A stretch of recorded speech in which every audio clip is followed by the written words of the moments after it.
Hello and welcome to Serendipitous Rebel, the podcast where we're just two entrepreneurs trying to figure shit out. Hi, I'm Wendy. And I'm Crystal. And today we're talking about one of the things a tool that we've used to help us figure shit out. And that is the VIA Character Strengths Assessment. And VIA is Values in Action. So these are values that are universal. They are done by the VIA Institute on Character, an organization that has actually done a lot of research to come up with what they think are the core character strengths, core character values that we have universally. So all around the world, I guess the question to start off is why do we give a crap about this? Well, character strengths are the positive parts of your personality that make you who you are. They make you authentic. They also make you engaged. They help light the fire under you. The strengths are characterized or categorized in three areas. You have your top strengths. You have what they consider the middle part, and then lesser strengths, which I wouldn't necessarily categorize as weaknesses as much as they're just either underdeveloped or in some cases just downright ignored. So just muscles that are not worked, kind of like my deltoid right yeah, in my arm, just like exactly that muscle that I have. Exactly. I just don't use it. Exactly. The interesting thing about this is now the second time that we're doing this. So we did it, I guess it's about a year. Well, it's almost 2 years ago. Yeah. Wow. That's September 2020. So yeah, it's almost 2 years. That's a long time. Time flies during a pandemic. We decided to redo this, and it is interesting to see that this type of an exercise, it fluctuates, it changes. What you were thinking, 2 years ago can be completely different than today. There are 24 character strengths that build our own unique character. When you're looking at this, and we're going to sort of just dive into like what it tells us about us, but they're used to help boost confidence, to increase happiness, to strengthen relationships, to help manage problems, reduce stress, accomplish goals, build meaning and purpose. When it comes to work and you're looking at this, it also can help improve your work performance.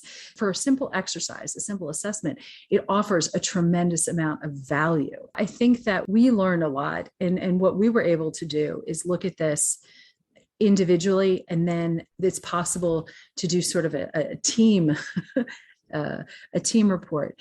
And I can say that this doesn't only have business uses. I have done this with my family, which was very interesting. And I'll share just one quick story that when the four of us did this as a family, humor came up on three of ours, mine and the kids, as really high up. For me, it was number one. I think Jake's was number three, my son, and my daughter's was like number five.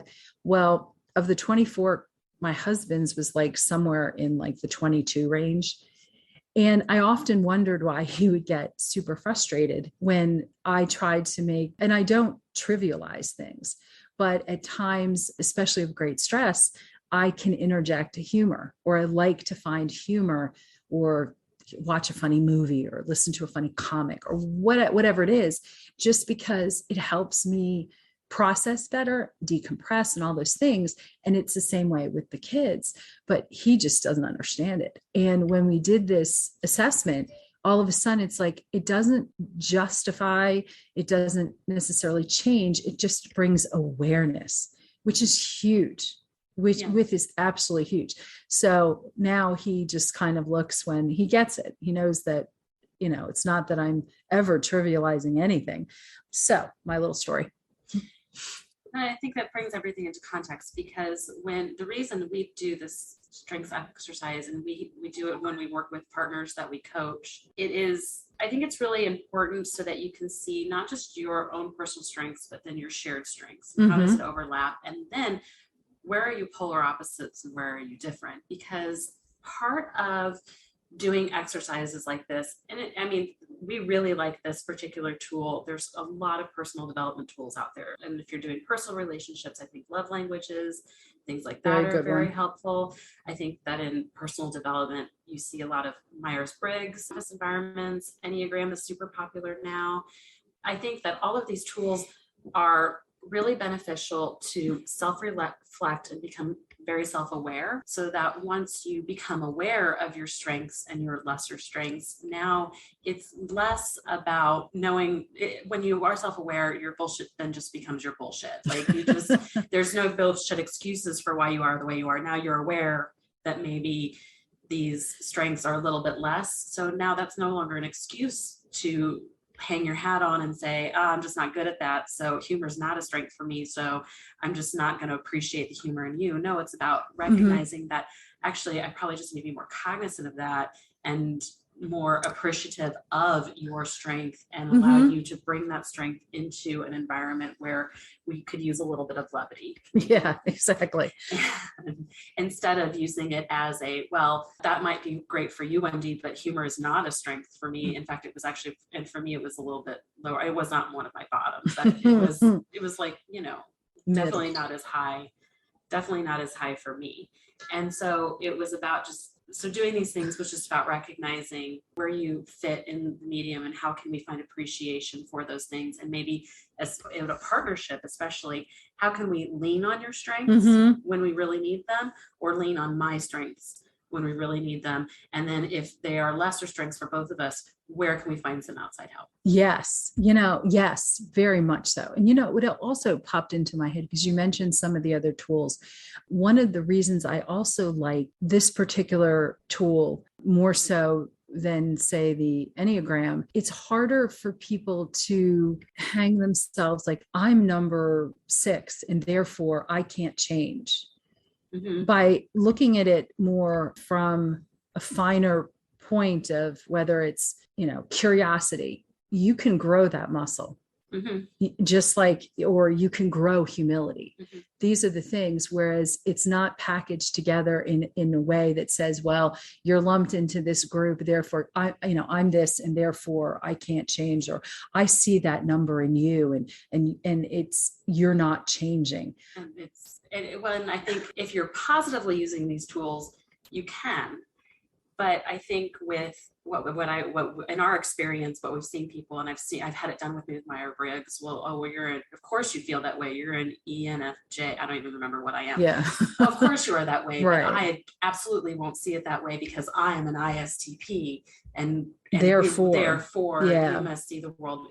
And so again, this simplifies things a little bit. So this is why we use it in our coaching practice. This is why we really appreciate that. And it's really interesting because overall, there are different categories. Each of the 24 strengths fits under like a category, like wisdom, humanity, transcendence, courage, temperance, and justice. And I think that was, and yeah, those are the big ones. Those are the overarching categories. And what I also found super interesting, okay, for us, I'm just going to lay it out there. Yeah. There's just no temperance for us. Yeah, for lesser weaknesses, for lesser strengths, not weaknesses, lesser strengths. Yes, we just, yeah, we lack temperance. And to define that, so temperance is the virtue of moderation. It's the virtue of practicing, monitoring, managing, and restraining your emotions, thoughts, and actions. It's what protects you from excess impulsivity and gluttony. This form of self-denial is ultimately an act of generosity to the self and others. So for those, and this is for those that have that virtue very high, it's ultimately an act of generosity to the self and others. Character strengths associated with this virtue: forgiveness, humility, prudence, self-regulation. And so that's super funny because both of us ranked lower on self-regulation. So, this idea that you can control what you do, say, and feel, you are disciplined, you can handle your own emotions, and you possess self-control, and you can overcome your vices. I can actually hear my husband laughing as I read that out loud. So if you lack this, if you're deficient in this, you're uncontrolled, you can be impulsive with your emotions or actions, or be self-indulgent. Yeah. And that's, I wish I could say otherwise, but yeah, I eat chocolate chip cookies before I go to bed every single night. That's fun, tend in my to- humble I opinion. tend to indulge a lot in foods and other things. I am impulsive and I have very little my emotions really do run the show more than I would like them to. Well, and I think the interesting part of this for us is that we now know. So when it means, we can't go over limits, and we both contend to. Well, that's why we work with a woman who helps us with our accounting, our bookkeeping. Actually, the woman also does our podcast to keep us on track. She does the editing. Mhm. So it's knowing, and also, especially in Crystal's case, she's a systems person. Mhm. That is so contrary, but it's like a self-awareness that if I need to get things done, we need systems Mhm. to help us keep us on track. Or I would say I'm a slave to my calendar. If it's not on my calendar, I don't remember. I just don't remember it. Yeah. These are super valuable tools that are, they're fun. And yes, our spouses get major chuckles out of some of this stuff. We had a lot of chuckles last night. We did, too. as we were indulging in Thai food, actually. Yeah. We very rarely get to actually be in the same space. So the fact that we can actually do this in the same space is even more fun. Interestingly, our other area of commonality for us is perspective, which falls under wisdom. Yeah. So on the opposite end. Yeah. Tops. Where we don't have a lot of temperance, we make up for it in wisdom. We have a lot of wisdom. And you have a lot of humanity, which is also a good thing. Mm-hmm. Occasionally. Well, yeah, I think it's interesting because perspective in wisdom, like we can view a situation from different perspectives. We see connections between events and therefore understand a situation better. Others can appreciate your insights and wise counsel. You can take other people's ideas and opinions into account. One, I think that's what makes us good at our job. Yeah. It makes us, it's why I think we both identify as fellow empaths. I think it's very easy for us to put ourselves in the position of our clients to see things from different perspectives, but also to play devil's advocate in certain situations, which can lead us.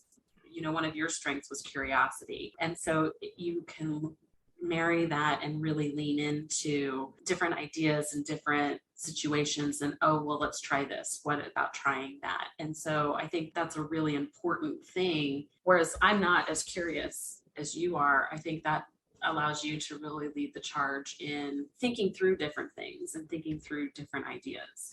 Well, and I think it offers a balance because I do not have as great of an appreciation of beauty. It's not that I don't like things. It's just the way I process and I function. I don't necessarily notice. Mm-hmm. Whereas you do have that sense where you notice things much easier and quickly than I do. You can't work on everything. No. But it's fun to also. also I don't see me working on forgiveness. Yeah, right.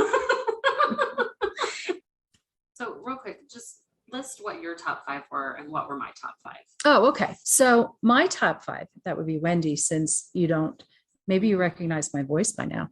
My top 5 were humor. Sorry, I just immediately start to giggle.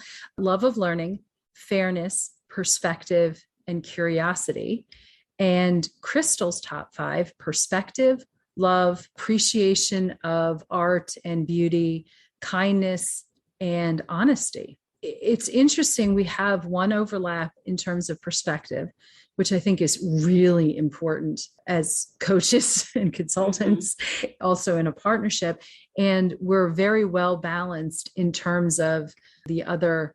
And also, I think there's some overlap. In some cases, if you think about it, fairness and honesty or fairness and kindness, there's a good compatibility.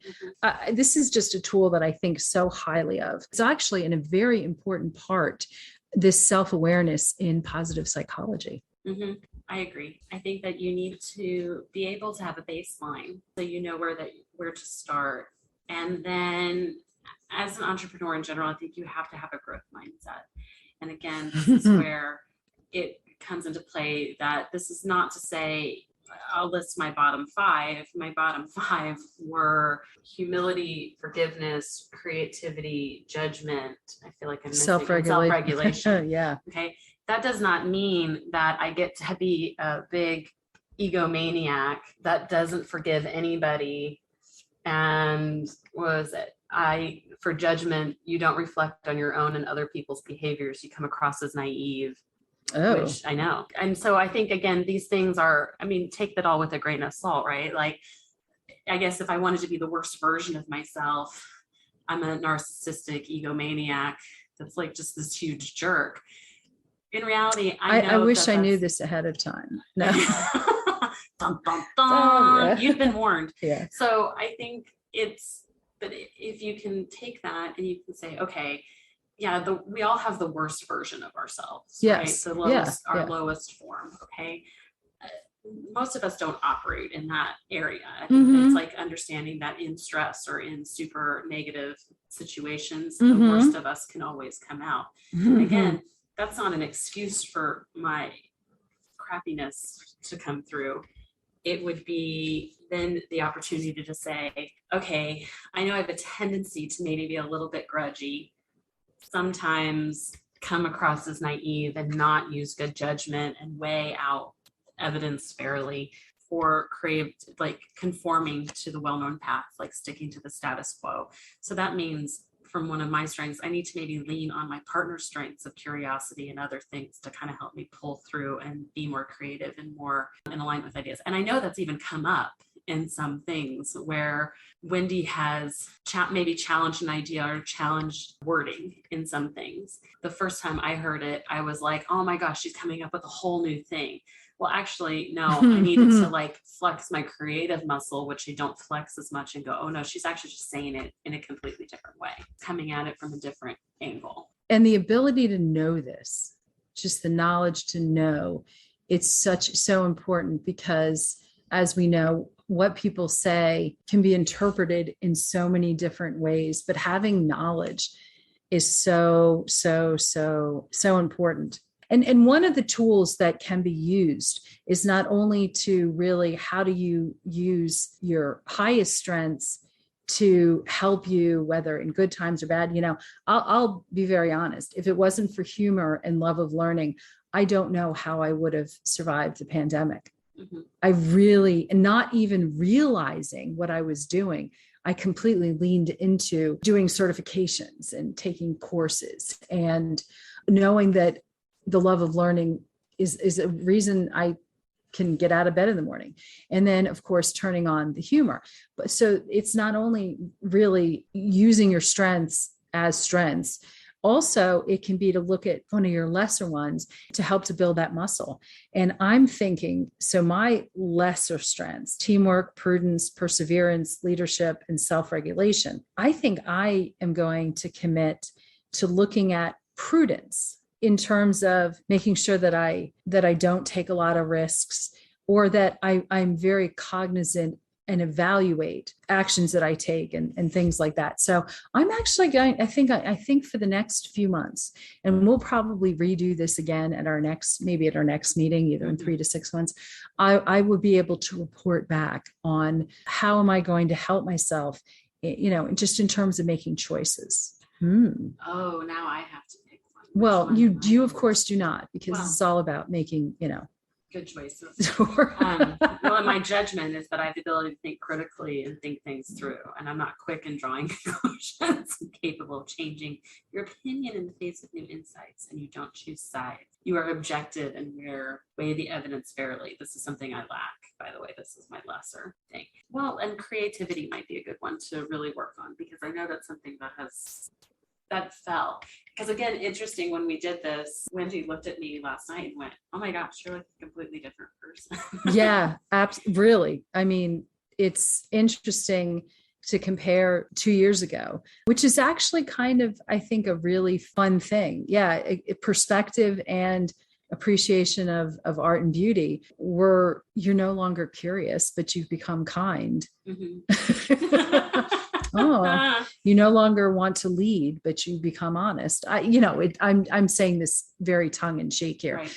but it is very interesting. I wonder, and this is probably digressing a little bit, is this also kind of where are you in your life? Our stages of life, because for me, even in 2 years, I dropped humility. I'm no longer at all humble. And I picked up perspective, and thinking about it over the past 2 years and just in life in general, I'm happy to have have perspective, but otherwise I'm pretty much the same, which I don't know. Could that mean I'm just boring? No, maybe your life is more stable than mine has been in the last 2 years. But I think, because I think that's a really important thing to ask yourself, because we all go through different phases in life. In the last 2 years, I've closed 2 businesses, and we have started this new endeavor. My children have grown up a little bit, but they're still pretty young. There's a lot of differences that come to play. That being said, I think that our lesser strengths changed a lot too. Yes. And so I think maybe we were flexing some other muscles in lesser strengths. Unless we're very, very, very intentional, you can't work out 24 muscles at the same time. And you can't. So maybe I just had more of an arms year than a leg year when it well, comes to working out. I think I think that's also really interesting when you put it in perspective, there we go, of where we are. I see as my weaknesses. Oh, and I said, you don't use the word weakness. It's not a weakness, Wendy.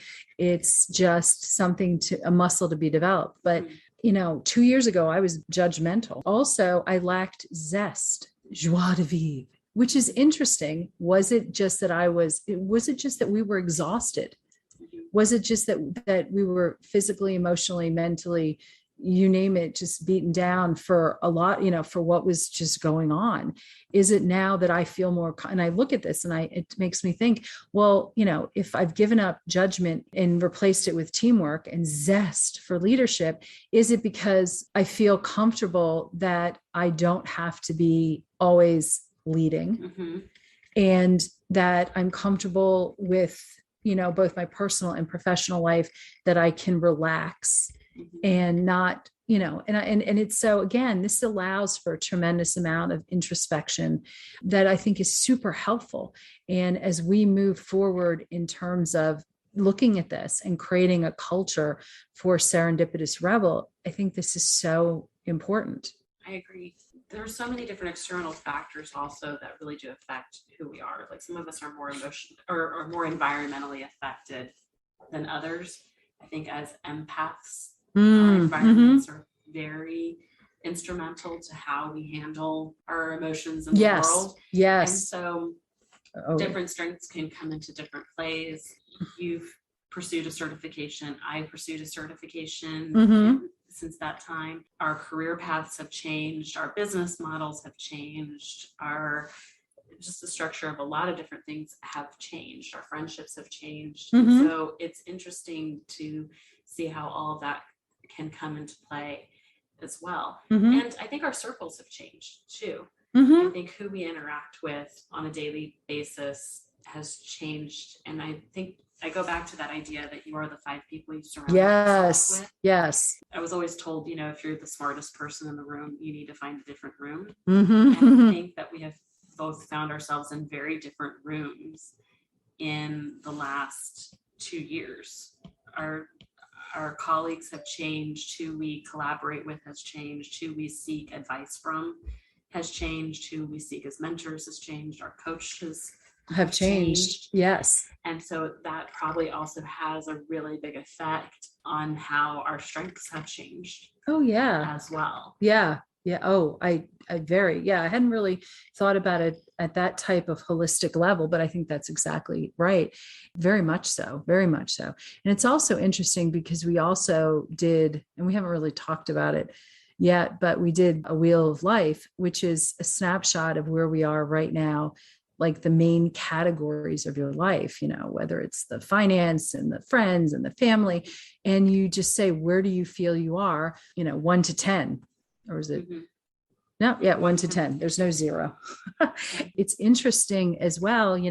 I think about it as well. My life is pretty even right now. Mm-hmm. I see that there's a couple areas I listed as 7s, but otherwise, and I don't do 10s because I always like to feel like it's not like I'm the teacher who says no one's paper is ever perfect. But I like to also realize that my life is never perfect. So, but yeah, my life is very much a 7 to a 9. Yeah, mine was a little bit more skewed. I think that my family and friends were at a 9 and everything else was a little bit more of like 5, 6 lower. But again, that was insightful to say, okay, maybe I just need to work at flexing and prioritizing some of these different muscles. And now, am I going to work at making career and work much higher than a 7? Probably not. But you don't have to. But I think my fun really could use a little bit of a boost. I think my spirituality could use a little bit of a boost.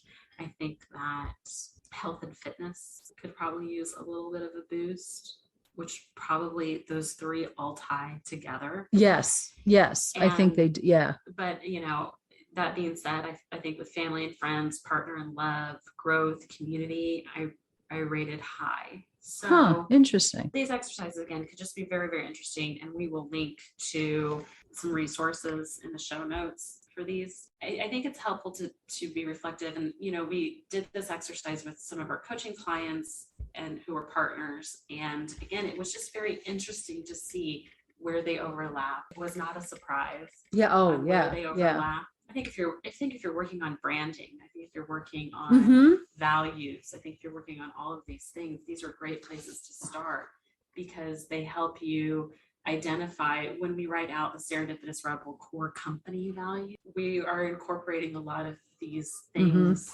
into them. That's right. We highly value humanity and wisdom.